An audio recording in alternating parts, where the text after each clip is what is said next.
to everybody who's here, and thank you for watching us on the stream as well. I am Matt Lovelace, Assistant Professor of Practice in Broadcast Journalism at Washington State University. I'll be moderating tonight's debate between our candidates for Commissioner of Public Lands. And first, I'd like to welcome Jamie Herrera-Butler and Dave Updegrove to the stage. Appreciate the time as you drove over here. A little bit of a windy day, some tumbleweeds out there, so we appreciate you getting out here. Now, the winners of a primary race, by the way, that took a bit longer than the others here in the state of Washington, but we did arrive at a top two.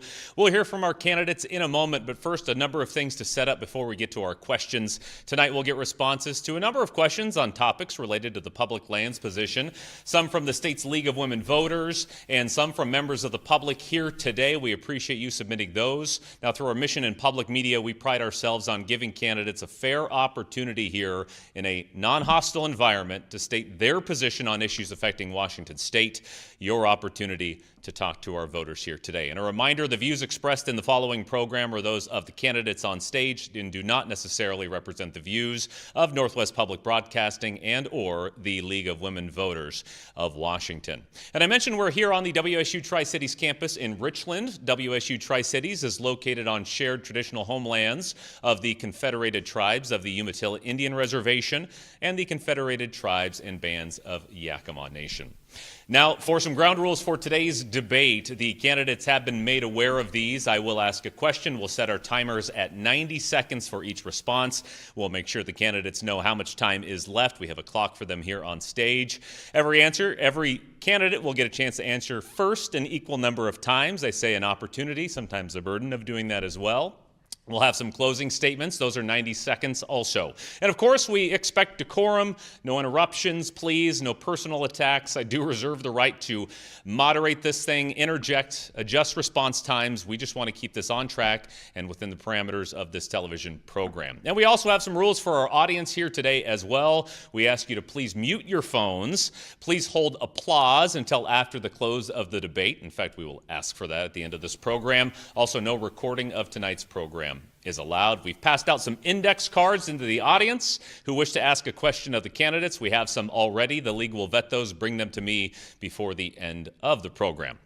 Finally, let's talk about this race. A commissioner position held by Hillary Franz since 2017, so we will see a new lands commissioner for the first time here in Washington in 8 years. The Commissioner of Public Lands is a statewide elected office. The commissioner heads the Department of Natural Resources, oversees the management of more than 5 million acres of forest, agricultural, range, tidal, and shorelands of the state, and public rulemaking on public lands use. The commissioner leads Washington State's wildfire fighting force, which has gained heightened visibility here in recent years.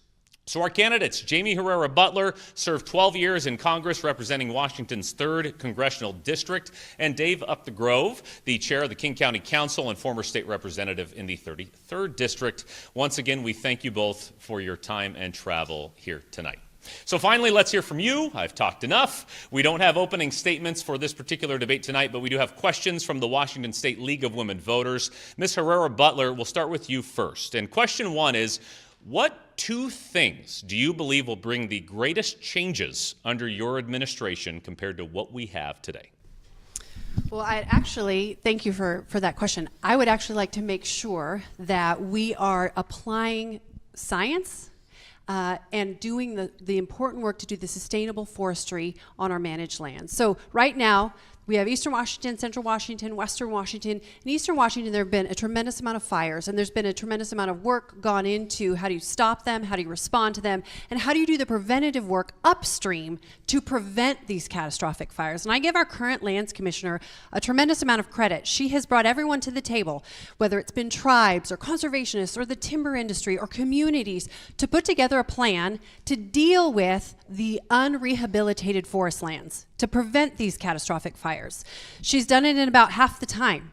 I want to bring that working model to Western Washington, where we have now had more forest fires on the wet side or the west side of the state than ever before in recorded history, more than Eastern Washington. We need to bring that collaborative model to stewardship with regard to our public lands. And make no mistake, this role is primarily a fiduciary role. This is an asset manager, a trust manager. So there is a responsibility to the trust beneficiaries. But if we sustainably manage our land, we're going to do two things. We're going to provide revenue for our schools and our public services, and we're going to protect the environment and our precious natural resources. The forests that we get to call home, we want to pass it on to this generation and the next and into the future. Thanks, Ms. Herrera-Butler. Mr. Up the Grove, same question to you. What two key differences would an Up the Grove administration bring? Well, first, I want to thank the League of Women Voters and thank you, Matt, for hosting. You know, managing our public lands in the public interest for all the people of the state of Washington is what voters deserve. And, you know, I'm excited to take on this responsibility to manage our timber lands, our aquatic lands, our agriculture lands, oversee wildfire prevention, response, and recreation. And voters of this state have strong conservation values, and I'm going to bring those values with me into this job. And voters deserve a lands commissioner who is independent-minded, who's balanced and inclusive, and I'll be that leader. I'm going to give you 3 areas rather than 2. I'm going to break the rules here. My priorities are going to be to protect our clean air, clean water, and habitat. And our world is changing. We're seeing the impacts of climate change, the loss of biodiversity. And I want to improve the management of our public lands to meet these realities of today. The second area is to improve wildfire prevention and response. And this starts with prevention. And that means increasing the management of our public lands to do more controlled burns, more thinning, more commercial thinning. I also want to expand that work to the west side. I want to implement performance measures to make sure when we do that work, we're doing it effectively. And I'm going to fight hard to make sure our fire professionals get the resources they need to do their job. And finally, I want to expand recreational opportunities so everyone can get out and hunt and fish and enjoy our public lands. Thank you, Mr. Up the Grove. We're going to go right back to you with the next question. Hang on to the microphone there, because a little bit of a resume question from the League. What experience do you have in managing, not lands necessarily, but a large administrative agency, which you'd have to do here? And what's your vision for maintaining employee morale as well as employee retention? I am excited to take on the leadership to be able to support and lead an incredibly talented staff at the Department of Natural Resources and do it in a transparent and ethical manner. You know, in my current role, I supervise about 200 employees, 5 legislative branch agencies, and am responsible for administration, human relations, the budget. And while the Department of Natural Resources is much larger, I believe I have developed and demonstrated the executive management skills to be effective. My job is going to be the spokesperson for the agency, the chief lobbyist for the agency, the one who sets the tone and sets the direction, and the one who uses my political skills to solve the difficult problems that rise to my desk. It's going to be important to me that we hire exceptional staff and a diverse staff in every sense of the word, and that I make sure they get the training and the support to do their jobs and to provide them with consistent direction and support. We're facing an employment cliff. We're seeing an aging workforce. We're seeing fewer natural resource and forestry programs in our colleges. And so I want to partner with the private sector and with our universities to make sure we're getting that workforce for the future at our department as well. But the opportunity to strengthen and lead with ethics and transparency an already exceptional agency is what I'm looking forward to. All right, thank you very much. Ms. Herrera-Butler, same question. This is an executive position. It's not a legislative one. And in my previous experience, I've had to go toe-to-toe with leaders of bodies, with leaders of presidents of the United States. I've actually had 3 presidents, the last 3 sign my legislation into law, and world leaders when it comes to negotiating or sometimes having difficult conversations about what is in the best interest of Americans. And I would bring that exact tenacious attitude to this executive position. I would manage this trust for its beneficiaries, our children and our children's children. And right now, this is an incredibly important decision. This is not one where people should go to retire. This is a decision that should be held to account, because really, if we don't change the management of our forests, we're going to lose them to disease, to insect, to wildfire. You know, my opponent talked about changes he would make. One thing he didn't mention is on day 1, he has promised activists that he will set aside 77,000 acres acres of land that's supposed to be being sustainably managed, and that money is supposed to go to our schools. You know, I have talked with, read through, visited some of these communities where the schools have had to cut teachers, they've had to increase class sizes, all because activists have pulled land out of rotation. My opponent has committed to doing that on day one. What we'll see from that is increased forest fires. That's going the way of the federal forest, and we know that they're in disrepair, and the species that depend on them are in disrepair. I don't want to see that happen to our forests in Washington State. I want to make sure that we're sustainably managing them for a bright future. Thanks, Ms. Herrera-Butler, and we'll go back to you for this question. Question number 3, and you sort of mentioned this being an executive position in some of the agencies you'll have to deal with. The question is, what experience do you have working and negotiating with unions, and how would you propose to do so in your administration? So whether you're talking with unions or tribal leaders or industry or community leaders or mayors, you have to have an open door policy. The thing that I have found that's been successful is when you are upfront about when you agree and when you disagree, so that you know what you can negotiate with and where you can find areas of compromise. I worked with my Democrat colleague Kurt Schrader in Oregon to get legislation passed that protected our wild salmon runs on the Columbia River. That sounds super easy, right? Well, when we started, the legislation we had, no one wanted to touch with a 10-foot pole. Not tribes, not unions, not Humane Society, not industry groups, not sportsmen. But by the time we were finished, all of those groups not only endorsed but helped us pass that bill. We got all the governors of Oregon, Washington, and Idaho to endorse that legislation. We got it signed into law. And if you think it's hard to get some of those folks in a room together, you're right. It takes a lot of negotiating and a willingness to compromise. You know, my opponent may say, I'm no moderate. I don't care what you call me, but you can call me someone who gets results and who will work with anyone, regardless of their political background or ideology, to get things done.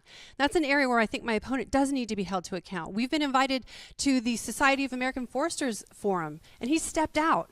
That was created by Gifford Pinchot. That was the beginning of the Forest Service. We need to hear from all groups when it comes to managing our public lands, if we're going to pass them on. Our school children deserve it, our hospitals, our library districts, our police and our fire deserve it. We can't take no for an answer. And Mr. Updegrove, you'll have an opportunity to respond to some of that, but I'll sort of pose the question again. What experience do you have negotiating with unions, and how would you apply that in this job? In my current role as chair of the King County Council, I'm responsibility for overseeing the negotiations with our employee group. Most of them are organized as Teamsters. And we've had a lot of success by working collaboratively, by beginning with setting our shared goals and a shared understanding of the budget situation. I view this as a partnership with the employees, and I'm proud to be endorsed by the Washington State Labor Council.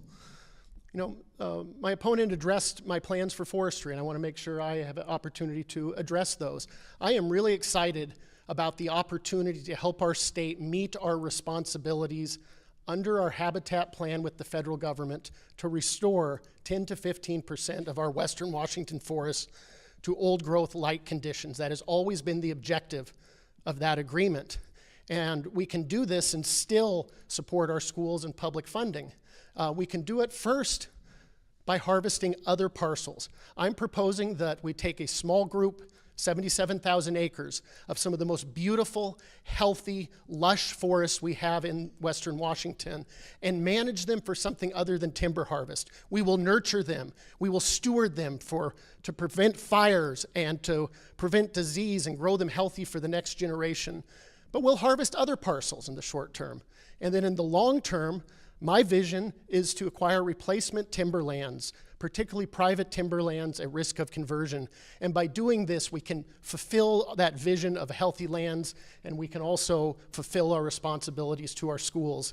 And I'm looking forward to seeing my opponent at that forestry. I'm not sure, she must misunderstood. I'm participating in every debate that's coming my way. I promise we'll get to plenty more answers here. If we did not cover forestry management today, we'd be doing our audience a disservice. We'll have plenty more questions on that coming up. Sorry, we just ran out of time there. I do want to move on to question 4, though, from the league. Public lands are often the target of illegal activities ranging from campfires, illegal campfires, dumping, shooting, unauthorized logging or mining practices there. So are there any changes you would make to DNR's enforcement policies or budget when it comes to that? Mr. Updegrove, you're first here. Enforcement of these laws is critical for not only our public safety, but for protection of the natural resources. We need more support from the legislature to fund public safety officers. I'll use my experience in the legislature working in a bipartisan manner to advocate for funding. Too often we see folks dumping in places they're not supposed to be dumping, people coming in and recreating in places they aren't supposed to be recreating. One way to prevent this also is by providing appropriate places for people to engage in recreation. For example, if you're frustrated with people target shooting in areas that are unsafe, why don't we develop a safe target shooting location? If people are ripping around in their ORVs in spots where it hurts the environment, let's build another ORV park. I think providing more recreational opportunities in developed appropriate places is one way to prevent this from happening. All right, thank you very much. Same question to you, Ms. Herrera-Butler. So I do think it's important to make sure that we are taking care of recreational opportunities, we're taking care of sensitive environmental areas, and we're doing the maintenance work on trust lands, whether it's tidelands, whether it's grazing lands, whether it's timberlands. You know, my opponent talks about wanting to take care of these things and buying more land to replace them. But during his watch on the King, both as a legislative leader in Olympia on the Environmental Committee, and now he has had opportunities to make sure that the special environmental areas under DNR, the agency that his committee oversaw, was funded when it came to those sensitive ecological areas. There's 150,000 of those acres that are completely falling into disrepair. They don't have enough staff to fully fund their budget. They have to put out for grants in order to do their maintenance work.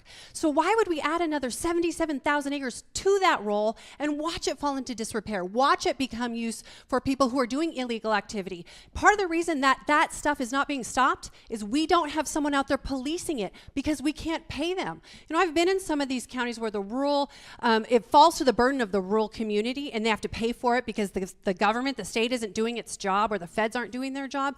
And they beg us for more help to be able to police that and keep that to a minimum.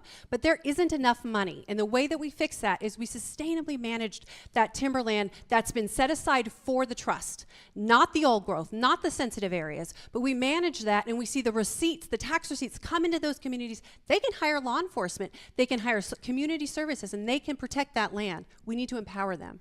All right, let's get on to the next question because this sort of gets at the heart of all of this. I talk about managing state lands. You probably need more than 90 seconds, but we're going to reset the clock here. And I'll ask it broadly, Mr. Herrera-Butler, what's your long-term vision for managing state lands? To hit our sustainable harvest calculation, to return receipts to the schools, to the counties, to police and fire, and protect our environment and fight climate change. What we know is for every acre of sustainably managed timber on the DNR land, we are sequestering over 11 million metric tons of carbon. But we also know if we let that land that's supposed to be being harvested, not the old growth, not the set aside, but the less than half of the land that's still available, we know that if we let that grow too old, it will die and it will release the carbon. In addition, it sets itself up to be burned or to be infested by beetles, and we lose it. We know that they did this in California with the owl habitat. 75% of the owl habitat has burned because it was in disrepair. I don't want to see that happen on our forests. So we're going to make sure to sustainably manage the land by law that is set aside. I'm not seeking new land. I'm not going to undo any of the habitat conservation, which, by the way, was set up between the state and the federal government. It's the most stringent standard in the world. I will maintain that stringent standard to the best of all available science, but I'm also going to be a responsible fiduciary, which means I'm going to make sure that schools aren't cutting teachers, they're not increasing class sizes, and they're not hurting students today for platitudes and promises in the future. Folks, I would ask voters to hold us accountable on the numbers that are being talked about here because they're real and they have a real life impact on our children. Thanks, Mr. Herrera-Butler. Mr. Upthegrove, the broad question about what's your long-term vision for managing state lands? Sure. I'm going to manage our timberlands in the public interest for all the people of the state of Washington, not just for the private interests of industry. My vision is to manage them sustainably at the current level in order to fund our schools and public services, but I believe we can do better, and I will. And I will do this by managing a small subset 3%, 77,000 acres out of 1.2 million acres of harvestable land. I'm going to defer those and harvest other parcels instead. These are not dying forests. I think my opponent has never stepped into them. People often call them the salmon forests. These are those lush, rainforests with old growth light conditions in western Washington that have ferns and lichen, and the sun shines in and you hear the birds singing, and they store water that keeps our streams healthy and healthy runs. They are more resistant to wildfire. Recent studies showed they're 30% more resistant to wildfire. This is a question of values and who's going to stand up for the public interest. My opponent, as a longtime member of the Republican Congress in Washington, D.C., voted time and time again against the public interest in the management of our resources and for the industry. In fact, earning an F rating from the League of Conservation Voters for rolling back clean water protections, for voting to gut the Endangered Species Act by taking us backwards on climate. As we look to the future, I want to protect our clean air, clean water habitat, move us forward on climate, and protect the habitat and the jobs and the schools for the people of the state. All right, thank you very much, Mr. Up the Grove. All right, let's move on to question number 6. It's going to sound similar, but there's a lot to break down in there. Obviously, when it comes to managing lands, let's talk about fire mitigation as part of this discussion. What do you think are some best practices for managing state forests to protect the state from so many wildfires? Mr. Up the Grove. Protecting the people and our lands from wildfires needs to be a top priority. It's an issue of public safety. For me, best practices: managed lands are healthy lands, increase controlled burns, increase thinning, both commercial and non-commercial thinning. There's also other practice here. On the east side, we're seeing some good wildfire prevention from grazing and agriculture, where those lands are being used and you actually have cattle helping mitigate the impacts. We also know that some of these older forests on the west side that store the most moisture are more fire resilient, and we see higher fire risk with the plantation forestry it's so common. With my opponent, we're essentially handing the keys over to the timber industry, and we're going to end up with the destruction of some of these last special places at a time when our plans call for restoring those. And there's a reason. Let me say why we're restoring those. Because if we want to harvest our timber sustainably for generations, the landscape needs to be healthy. That's why the Habitat Conservation Plan calls for restoring 10 to 15% to this condition. Otherwise, we're not going to have these resources for our children and our grandchildren to enjoy. And there are plenty of other parcels to harvest, and we can grow the trust in the long term, and we can fulfill our obligations to students and to local governments all around the state. Thank you, Mr. Up the Grove. And same question to you, Ms. Herrera-Butler. I spent some time in Chelan this summer, and if you were around there this time of year, you saw all the wildfire smoke out there. It's an increasing concern with people. How do you manage state lands in that context? You stick to the Habitat Conservation Plan that has set aside land from harvest, and it has identified land to harvest. My opponent keeps saying he's going to keep us at the same levels. You cannot keep us at the same levels if you're pulling almost 80,000 acres out of the land that's scheduled to be harvested on day one. The math does not work. And he keeps saying he's going to find other land to harvest elsewhere. Well, I'd really like to know where, because there are schools in Rochester, in Tumwater, in Olympia, in Mount Baker, certainly in Waukegan, that are waiting on that timber money this year to make sure that they are not in an overcrowded classroom. So I would very much like to have my opponent identify what land because he's identified the 77,000 acres he wants to pull out. What's he going to replace it with? And let me put that in context. It takes 2 to 3 years to identify land to harvest it. So the DNR staff, not industry, do all of the NEPA work, the SEPA work. They put together, there's enough geologists and PhDs and foresters there to put together a small university.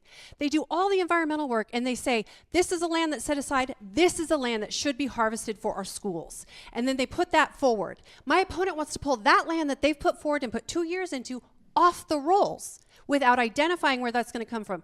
2 years may not seem like a long time, folks, but if you're in 7th, 8th, or 9th grade and you're not getting your educational needs met, that sets you back for a lifetime. I'm simply saying that in order to keep our forests from burning and our land from falling into disrepair, we have to sustainably manage it according to the Habitat Conservation Plan.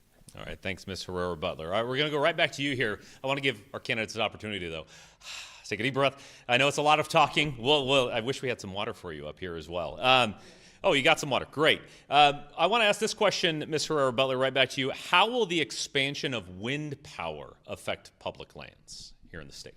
Well, I think whatever we do when it comes to new and emerging energies, we need to have criteria that it goes through. It needs to be looked at from a community perspective, certainly from an indigenous perspective with regard to cultural land, and it needs to be the right fit for the energy we need. You know, we have a carbonless energy source that supplies about 70% of the energy to Seattle. We need to expand that and get to a better energy future. But one of the things that you're probably referencing has to do with, or possibly not, is a project that's happening near here that has a lot of controversy surrounding it. And it's a wind farm with some solar mixed in. And it is a project of the governor's, I would say a pet project, because he supported and put it forward in FSEC, the governing board that decides whether it gets cited and how to approve it. Sent it back and said, we think this should be smaller because there are cultural concerns, there are community concerns, there are firefighting concerns. And rather than stick with those recommendations at this board that they made, he sent it back and said, nah, we're just going to add some more on there.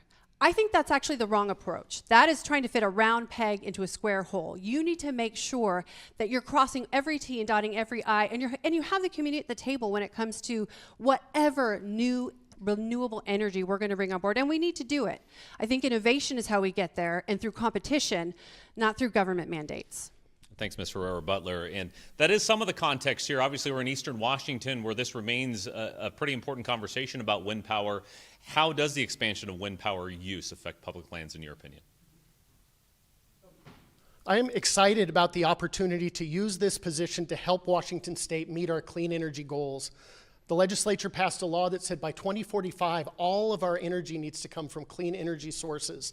And I've proposed the creation of a new clean energy trust where the department will help facilitate a process between indigenous people, farmers, local communities to help identify suitable and appropriate parcels to facilitate both the development and transmission and storage of this energy.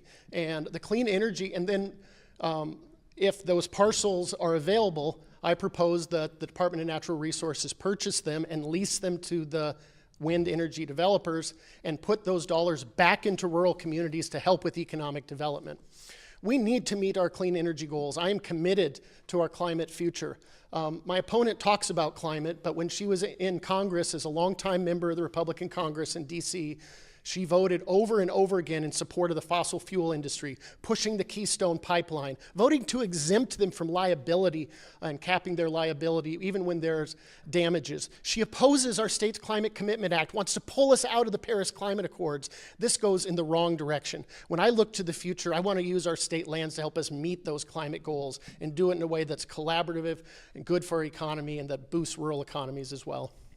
All right, thank you very much, Mr. Upthegrove. Speaking of rural communities, we talk about timber extraction, of course, but a number of rural communities lack things like hiking trails, nearby state lands locked up, many of them almost exclusively used for timber extraction. So the question is, what would you do as commissioner to provide new hiking or other outdoor opportunities in some of these public lands? Mr. Upthegrove first. It's a great question because I think this is one of the best opportunities we have to ensure the public gets to enjoy our public lands. You know, I fell in love with the outdoors at a young age when I worked for the Boy Scouts, teaching environmental science to young people out on Hood Canal, leading week-long treks to the North Cascade Mountains. And the way you create the next generation of conservation leaders isn't by preaching at people, it's by letting people get outdoors. And I want people to have more opportunities to go fishing and hunting and target shooting and horseback riding and camping.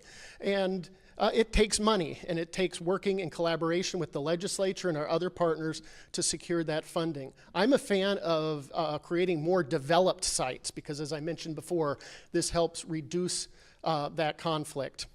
I think we also start with working with our user groups. They know the land best. They know how to develop the appropriate trails and the appropriate locations, whether it's the horseback riders, the mountain bike riders, or the Washington Trails Association.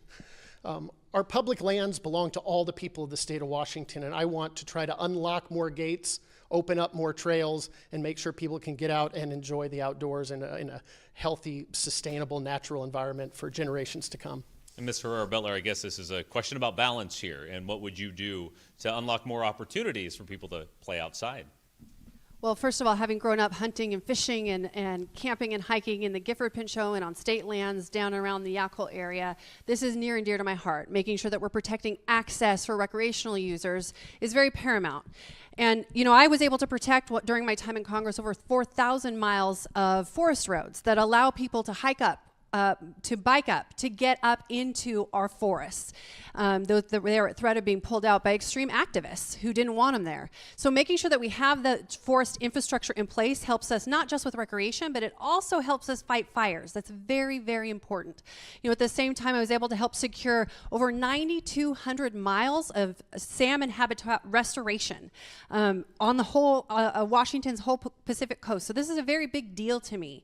My opponent talks about wanting to increase recreation, but when he was chair of the environmental subcommittee in Olympia, I mentioned the special needs areas, 150,000 of those environmental areas that he did not fund. There's also about 80,000 acres of DNR recreational land that his committee oversaw, and they are also working hand to mouth. They have not had enough money to do just the trail maintenance and the work on popular areas like Mount Si and Tiger Mountain up in the King County area. This land needs a dedicated funding source, and the only way you're going to do that is as you manage this and manage these assets to return revenue to do the work of the land. You're not going to be able to go to the legislature hat in hand to buy land, to buy land, to buy land. This needs to be more self-sustaining, and I will manage this agency to make sure it is returning value to the people of Washington. Thank you very much, Ms. Herrera-Bettler. All right, we often tend to talk about public lands in terms of forests and forest management for obvious reasons, as we have here tonight, but the state also manages 2.6 million acres of aquatic lands. And maybe a little education in your own words, what should the public know about DNR's role in managing those aquatic lands? Ms. Herrera-Bettler. First of all, that we have such a unique, sensitive, and just like a pearl of a gift here on the West Coast. You know, a lot of the shellfish and the fish that are grown and served all over the nation come from our coast, from small family farmers, from hardworking folks in blue-collar areas who have taken it on the chin because of extreme activists that don't want them to harvest and to produce. I want to let them know that I'm going to empower them, along with native cultures, to make sure that we are both protecting the resource from invasive species and making sure that we're restoring that habitat. They have been kind of forgotten. You know, during my time in Congress, I pushed hard to make sure that they were getting the permit and the support they needed from the Army Corps of Engineers to thrive. And I will do the same as manager of public lands here. You know, I think it's important to understand there's 3 aquatics offices within this agency. And it's something that we need to make sure, not just for the ecological purposes, but for the economic purposes, we're returning value to the people of Washington. I really do believe that this next person in this position is going to get to make a decision for the next 4 years about whether we're going to continue to be the evergreen state that is rich and abundant with a diverse array of species and habitat, or we're going to shrink back into a set-it-aside model and let it burn, or let the invasive species take over. Whether we make that decision in the selection, to me, I can tell you where I want to be. I want to make sure we're passing it on to the next generation. Thank you. And Mr. Updegrove, that same question about the public's or about the DNR's role in managing aquatic lands specifically. Management of our state aquatic lands is an issue of sustainability for the next generation. I don't want our king salmon and our incredible, iconic orca to be lost during our generation. And that means we need to manage and steward these lands in the public interest. For me, that means beefing up our aquatic lands restoration teams. We have an opportunity to partner with local community groups and really stretch those dollars to do hands-on practical work, things like getting rid of derelict vessel removal, things like eelgrass replacement, and things that benefit the forage fish. My opponent talked about helping with permits. That was going to bat for industry, for the folks who are growing those shellfish. At the same time, she also went to bat to roll back clean water protections for our streams and wetlands that feed into these aquatic lands. This race is about values. It's about who we're serving. It's about whether we bring our environmental values and those public values to bear, or whether or not we're doing the bidding of the industry that makes money off of these lands. We can have tremendous economic opportunity on our aquatic lands with healthy shellfish growing. The key there for me, where I think the department can play a big role, is with invasive species management, particularly the green crab that's coming in and getting in the way. I think the department can be an important partner, but we need to be guided by the public interest, not by the interests of industry. All right, thanks, Mr. Upthegrove. All right, we're moving on to question number 10 now tonight, and it goes to Mr. Upthegrove first. As Public Lands Commissioner, would you make any changes to how you work with tribal nations or the Office of Tribal Relations? I'll approach my relationship with tribal governments with respect. And this begins by honoring and respecting tribal treaty rights and strengthening the co-management role of our tribes. It's important that we have a tribal liaison, but it's more important that we embed tribal sovereignty into all of the work we're doing at the agency. In particular, I also think we have an opportunity to learn from indigenous people who've been stewarded in these lands for generations, particularly some of the techniques they've brought to bear around fire prevention and healthy management of our state lands.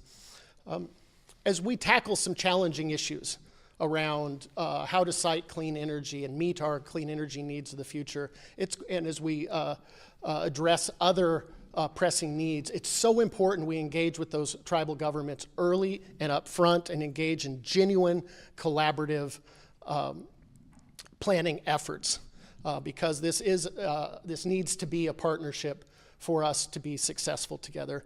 It's also an issue of environmental justice and recognizing the historic racism that has existed in this state and honoring and uplifting the people in every corner of this state. And by doing this, we can make sure that we are protecting our clean air, clean water.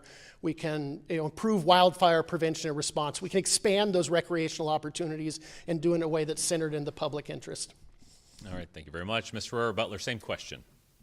You know, I'll make sure to expand upon the work the tribal liaison in the executive team at the Commissioner of Public Lands. I want to make sure that there is a direct connection, that we're constantly in contact. You know, I've been out and around to some of the different reservations. I met with some of the different tribal councils to hear what their concerns are. And really, first and foremost, they have opened their doors and said, what we really want is to be able to manage our land to sustain our people. We don't want you throwing unfair and unjust mandates on us. We don't want you pulling the rug out from under us, and we just want you to be a good partner. And I absolutely can commit to those because it's what I did when I was in Congress. I want to make sure that they can harvest their timber, they can grow or harvest their shellfish, they can make sure to do the fire prevention efforts, and then they don't have to worry about mismanaged forests and fires starting on public land and burning right through their reservation. They've expressed these concerns to me, and I am the commissioner that is not afraid to tell special interests no. My opponent likes to talk about the timber industry. I wasn't their candidate in the primary. You follow the money. I will tell you, though, the talking points that I am using come from the climate experts at the UN for sustainable management. They say that the best thing we can do to fight climate change is sustainably manage our forests and use more carbon-friendly products. That's what my big push is. If we sustainably manage our forests and we use those products at home, we're going to make sure that fires that start on the state land don't destroy tribal land. I'll also make sure that we're not going to shove projects down their throats, like the one that you declined to say whether you support or oppose with the Horse Heaven Hills, that sites on their culturally sensitive land. I believe in listening to them. All right, thanks, Ms. Ferrer-Butler. Well, now's the time of the program where I want to get to some of the audience questions that came in today. You saw I just handed an index card a few moments ago. And this question is so simple and so great, I feel bad I didn't think about asking it. Why do you want this job? Ms. Ferrer-Butler, that question goes to you. My husband and I, Dan, are raising our 3 kiddos in what is the path of the Yackle burn, and it stood for over 100 years as the worst forest fire in Washington state history, killed dozens of people, caused a ton of damage. But in just this last 10 years, that horrible record has already been surpassed 3 times. Too many of our forests are undermanaged or outright neglected, and they have turned into crowded, diseased tinderboxes just waiting for a spark. Fires run rampant every summer, they ruin our days with smoke, and they emit tons of carbon into the air. And they're driving up the cost of home insurance here, making housing in Washington even more unaffordable. We're going to go the way of California and other states where home insurers are pulling out, making housing here difficult. So I've decided I'm not going to leave my kids or your kids a legacy of burning forests and choking smoke. I'm going to make sure that we abide by the science, the strictest environmental standards in the nation when it comes to managing our public land for the public benefit. And look, folks, I've had to do the hard work of telling people on my team, in my party, no. It's not easy, but sometimes you have to do it. And I think you should expect the same of my opponent, who keeps talking about he's going to get more land for the kids, he's going to do more. He's talking about commercially thinning the forest. He said in other forums he won't have any commercial thinning in the forest. Literally, you're going to see those come on tape. What I want to understand is does he really want to do the work to keep it clean and healthy? And if that's true, then can he tell his activist friends no for the benefit of Washington's kids, no for the benefit of our future? Thank you very much. Same question to you. Why do you want this job? Our world is changing. We're experiencing the impacts of climate change all around us. We're seeing a rapid loss in biodiversity locally around the globe. And I'm running for this office to improve the management of our public lands to meet these realities of today. And that means ensuring opportunities for the next generation to enjoy our recreational opportunities. It means improving our wildfire prevention and response. And yes, it means protecting our clean air, clean water, and habitat. I am proposing that we defer harvest of a small group of older forests that store the most carbon, that have the most biodiversity, and nurture and steward them to protect them from fire and disease and grow them healthy for the next generation, just like our habitat conservation plans for. My opponent's agenda is the timber industry's agenda. Her solution to everything is to destroy these last older forests. She just said her solution to climate change, we got to cut down those last older forests. The solution to wildfires, we got to cut down those forests. We don't have to destroy a forest to prevent wildfires. We don't have to destroy these older, mature forests in order to fight climate change. We can do better, and that's why I'm running for this office. Thanks, Mr. Updegrove. All right, let's move on to our other audience question. The question is, there's currently only one team inside the DNR that implements community science projects that are being conducted in the aquatics department. Do either of you plan on introducing more community science-led projects in the Washington DNR? Mr. Updegrove. I'm interested in broadening the sources whereby we get scientific information. I think sometimes I've experienced the ways in which industry gets embedded within academics, gets embedded within organizations. And so anything we can do to diversify the input of good, valid, peer-reviewed science is a good thing. And too often I've seen, for example, at the Board of Natural Resources, where members of the public will bring forward information and it isn't always considered to the degree it should. And so while I'm not familiar with that specific program in that office, I am very committed to broadening and making sure we're using science. And that's why the proposals that I put forward are grounded in science. You know, my background is in science. I have a degree in environmental science and biology, a graduate certificate in energy policy, and have been endorsed by 3.14 Action Fund, a pro-science organization that elects pro-science candidates. And we know that these older, mature forests manage our water better for the salmon, or more fire resistant, and are part of managing a healthy landscape so we can sustainably harvest all of our forests into the future. This log baby log approach isn't what's going to get us to a healthy future. So more science, absolutely. Same question to you, Ms. Herrera-Butler. So my opponent has talked about wanting to set aside just this little piece. He keeps calling it this small piece of older forests. Let me put this in perspective. Of all of the forest trust land in Western Washington, more than half is set aside appropriately for old growth, for sensitive habitat. I'm going to protect that. He wants to pull out of the 49% that's still available an additional 77,000 or 80,000 acres, almost 10% of what's left to be able to cut in a sustainable way for Washington wood products and Washington schools. That has a $2 billion impact. The value of the land he's talking about is minimizing it. Going to set it aside. It's not a big deal. We'll get more elsewhere.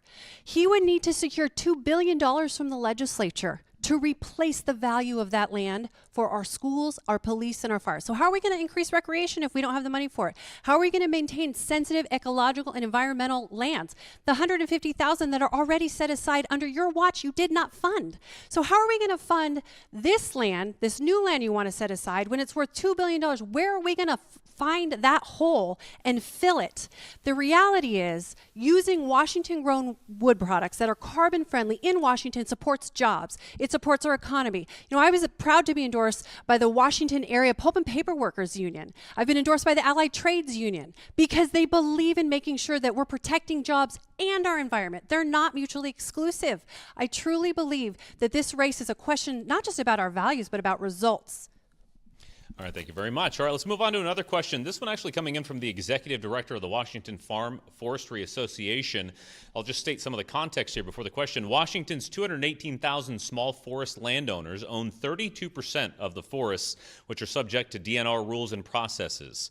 She says, individually we are small, but collectively we influence significant habitat in critical areas of the state. The conversion of these forests to non-forest uses is double that of other forests. What incentives would your administration provide to help small forest landowners keep their forests as forests? Ms. Herrera-Butler, question for you. So the first thing we need to do is make sure we're supporting them. So Washington State, I've mentioned this, has the most stringent, highest standard forest and fish rules for our forestry in the nation.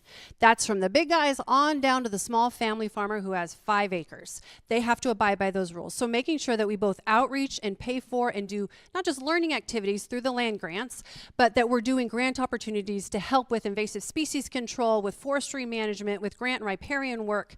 That's all stuff that I've worked on and will continue to prioritize. I think the other thing that we have to do is we have to do the job of managing the rest of the land well, whether it's the grazing land where 50% of the wheat in this state comes off of DNR land, or the grape land that is leased to some of the best wineries in the world. And those revenues come into the DNR, and that money also goes to the trust. It goes to school kids, it goes to police and fire. So it's not just timber revenue, it's also all these other areas. And by keeping those things healthy, not letting ground go fallow and run with invasive species and then be susceptible to burn, and then the ash comes off of that and it destroys the irrigation canals in apple crops. Like, it all has a cascading effect. And when you set land aside and walk away using old science because a radical extreme activist tells you you have to do that, not in my backyard, you're turning your back on current science. The universities out of the entire West Coast will tell you the #1 way that we protect and pass on our public lands is by actively managing and stewarding them to these high standards. That is the science. Thank you very much. Mr. Upthrow, the question about small forest landowners and incentivizing keeping their forests as forests. For me, this is an issue of partnerships with the Department of Natural Resources. We have a small forest landowner's office, and the tools they provide are critical and ones I will continue. The technical assistance, the grants.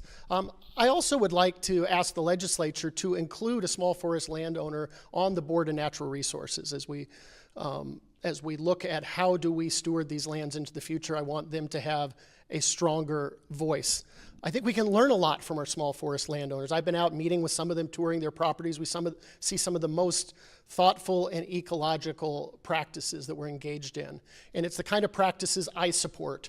With our older forests, we're going to nurture them and steward them to protect them from fire and disease and grow them healthy for future generations, because we know they resist wildfire better, they're better for our salmon, and they provide critical habitat that is necessary for the landscape to be healthy. Otherwise, it wouldn't have always been an objective in our habitat conservation plan. My opponent apparently doesn't want to fulfill that objective, speaks the habitat conservation plan, but the objective of restoring to old growth conditions isn't one of those. We can do better in this state. We can manage these lands in a way that protects our clean air, clean water, and habitat, and fulfills the responsibilities to public education. Thanks, Mr. Upthrow. All right, we have one more question before some closing statements here. And since we are here in Eastern Washington, our last audience question is, what are your priorities in forest land management, specifically in Eastern Washington? Mr. Upthrow. Without being facetious, there's 3 priorities: wildfire, wildfire, wildfire. Before I entered this campaign, I went and traveled around the state, a lot of time in eastern Washington in small towns, rural communities, listening to people. And I was struck by how similar people's interests and values are. We may look different. I represent a very diverse, probably the most diverse corner of the state. But what I heard from people in small towns in eastern Washington were the same things I heard from members of my community in the diverse working class suburbs of South King County. People are concerned about whether or not their kids are going to have the same economic opportunities that they've had. Everyone's struggling with the pain of addiction in our communities. And people are distrustful of institutions, both corporate and government, and feel like they haven't had a fair shot. My priority in Eastern Washington is going to be to increase our work on forest health, to better manage those lands through commercial thinning, non-commercial thinning, and controlled burns, to put performance monitoring in, and to continue to fight for investments to position for a fast response to wildfires. You know, this is one part of broader land management that stewards these lands for the next generation and for our schools. And I find it rich, my opponent talking about school funding. She supports the repeal of the capital gains tax. We'll take billions out of our public school system. She had an F rating from the National Education Association. I've fought for our public schools my whole life and will fight for them as Lands Commissioner. Thanks, Mr. Ruthergrove. Ms. Herrera-Butler, same question. I mean, you'll fight for them as long as your activist friends are okay with that, which is what I'm hearing. I've told my party no. I have yet to hear you do that. You know, the $2 billion worth of timber money that you're setting aside, when it's not just the timber in the schools that get hit, it's the actual staff at the DNR. And do you know that the 2,000 strong staff at the DNR are also part of the firefighting response, whether it's the mobilization, whether it's the actual on the boots, on the ground, whether it's coordinating with state mobilization. So when you take that money out of the DNR and you cut DNR staff, you cut our ability to quickly respond to forest fires. One of the things I'm going to make sure to do, because as I've traveled the state and I've talked with folks in rural eastern Washington, they've told me they need to be able to contract with local aerial teams to immediately get aerial response to fight a fire, not have to wait for permission from the west side. I will work on getting them those contracts. I will make sure that they have more ability to fight the fires that are happening on their hills rather than wait for a bureaucrat to tell them they can or can't move to protect their life and their property. You know, I think it's really interesting my opponent keeps bringing up all these random scorecards that have nothing to do with the role of the executive in the Commissioner of Public Lands. I have given you my priorities. Climate experts at the United Nations agree that sustainability managed forests and using those carbon-friendly wood products at home is the best thing we can do for the environment. I will add it's the best thing we can do for Washingtonians. We've already set aside more than half of the land for conservation purposes. We're growing old growth on over 100,000 acres. Of the little bit that's left, that money needs to come back into our schools, our police, and our fire if we want to fight forest fires. Thank you, Ms. Herrera-Butler. Well, let's take a moment to take another breath. This is the end of our series of questions here for our debate, and for as much time as we could have taken here, we could continue on several more topics in terms of land management, but we did promise time for closing statements, and that's about all we have time for. Again, we'll set the clock at 90 seconds here, and we'll start with Ms. Herrera-Butler. The closing statement time is yours. It's a privilege to be here, and I've shared the reason that I'm running is because smoke is ruining our days, and it's destroying our forests, and it's ruining our public lands. Our abilities to hunt and to fish and to recreate is decreasing, and we're seeing less habitat for important and endangered species. We need to turn the page. If that's not working for you, then I ask you to consider Jamie for Lands, because I want to turn the page on this mismanagement, this set aside and walk away. I'm going to adhere to the science.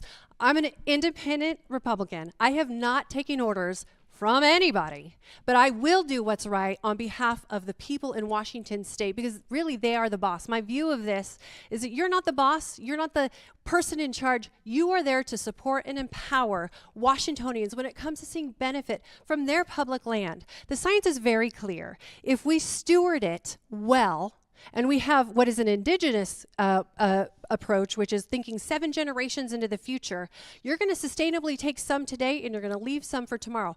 All of that work has already been done by scientists and foresters and biologists and geologists at the Department of Natural Resources. They're not taking cues from industry or special interests. I resent the implication that they are.